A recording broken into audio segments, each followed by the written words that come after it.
Na-imagine mo ba kung paano nabago ang buhay ng mga Pilipino noong panahon ng mga Espanyol?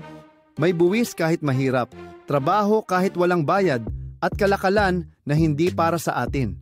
Ngayon, alamin natin kung paano nga ba tayo naapektuhan ng mga patakarang kolonyal ng Espanya. At ano ang mga aral na maaari nating matutunan dito?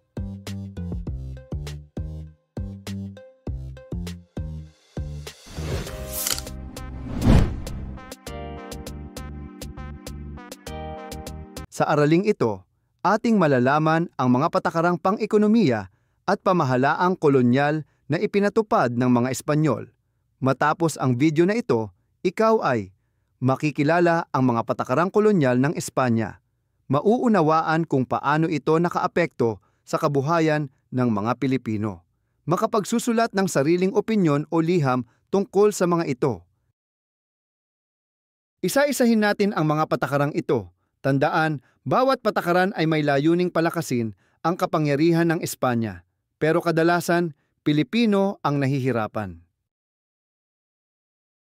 Una, tributo, pagbubuwis. Ito ang buwis na binabayaran ng mga Pilipino bilang pagkilala sa hari ng Espanya. Mula 8 reales, naging 12 reales sa paglipas ng panahon. Isipin mo, kahit mahirap, kailangan pa ring magbayad. Bandala, sa pilitang pagbebenta ng ani. Sa sistemang bandala, obligado ang mga lalawigan na ibenta ang kanilang ani sa pamahalaan. Madalas, hindi pa sila nababayaran. Parang pinilit kang magtrabaho, tapos walang kabayaran. 3. Kalakalang galyon, Manila-Acapulco Trade. Ang Pilipinas ay ginawang daan ng kalakalan sa pagitan ng Espanya at Mexico. Ang mga produktong Pilipino, kaunti lang ang napapakinabangan ng ating mga kababayan. Pang-4, monopolyo sa tabako. Ipinatupad noong 1782 sa pilitan ang pagtatanim ng tabako. Kung hindi ka sumunod, may multa o parusa. Ginamit ito ng Espanya para sa malaking kita, pero lugi ang mga Pilipino. Real Compañía de Filipinas. Layunin nitong paunlarin ang agrikultura at kalakalan, ngunit dahil kontrolado ng mga Espanyol, hindi ito tunay na nakatulong sa mga Pilipino. Ika-6, polo y serbisyo. Sa pilitang paggawa. Lahat ng kalalakihang edad 16 hanggang 60 ay kailangang magtrabaho ng 40 araw sa isang taon, libre. Gumagawa sila ng mga kalsada, simbahan, at barkong galyon. 7th Encomienda System. Ang enkomienda ay parang gantimpala sa mga sundalong Espanyol. Pinayagan silang maningil ng buwis sa mga Pilipino sa kanilang teritoryo. Madalas, inabuso nila ang kapangyarihang ito.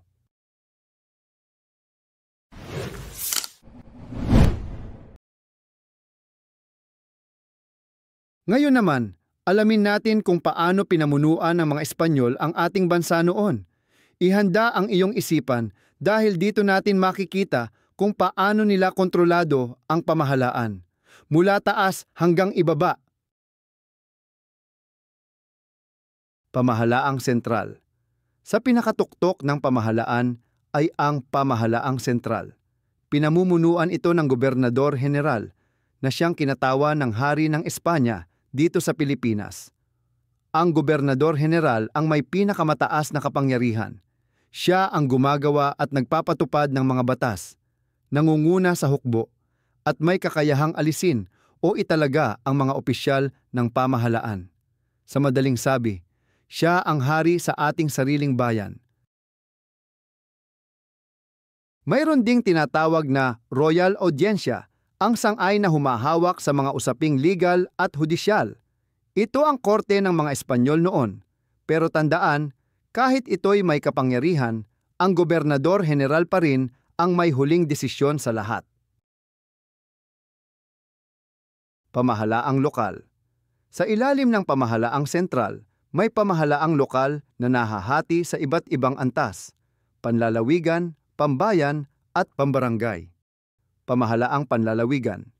pinamumunuan ito ng alkalde mayor sa mga tinatawag na alkadiya, mga lugar na payapa at sakop na ng mga Espanyol.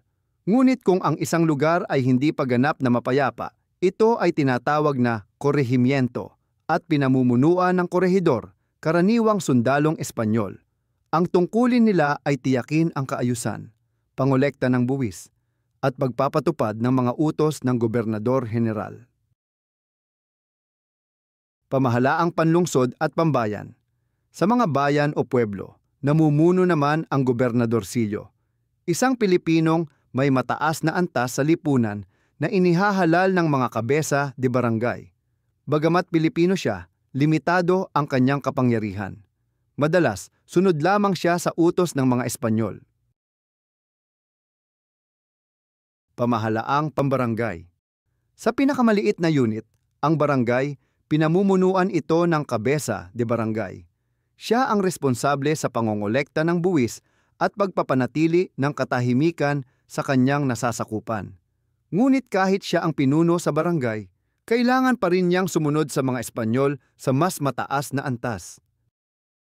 Pangatlo, Royal Audiencia. Ang Royal Audiencia ay ang pinakamataas na hukuman ng kolonya. Sila ang tumitingin sa mga kaso, reklamo at mga suliranin ng mga mamamayan, lalo na kung may inaabusong opisyal. Ngunit sa katotohanan, bihirang manalo ang mga Pilipino sa mga kaso laban sa mga Espanyol. Kadalasan, ang hustisya noon ay para lamang sa mga may kapangyarihan. Kita mo, lahat ng kapangyarihan, mula sa paggawa ng batas, pagpapatupad hanggang sa hustisya, ay hawak ng mga Espanyol. Ang mga Pilipino ay bihirang mabigyan ng pagkakataong mamuno o ipagtanggol ang sarili. Ngunit sa kabila ng lahat ng ito, dito rin nagsimula ang kamalayan ng mga Pilipino, ang pagnanais na magkaroon ng sariling pamahalaan at kalayaan.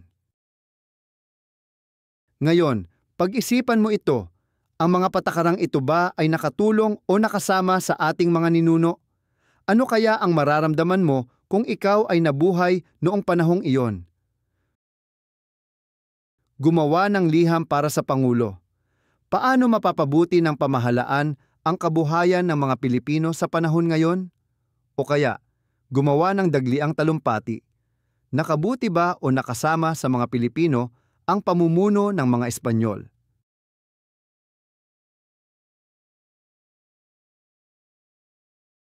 Ang mga patakarang kolonyal ng Espanya ay nagturo sa atin ng isang mahalagang aral, na ang kalayaan at kasarinlan ay kailangang ipaglaban at ang pamahalaan ay dapat para sa kapakanan ng mamamayan, hindi ng iilan. Maraming salamat sa panonood. Ako si Teacher Waven, at tandaan, sa bawat aralin ng kasaysayan, may aral para sa kinabukasan. Kita-kits sa susunod na video. Don't forget to like, share, and subscribe to Study Buddy PH.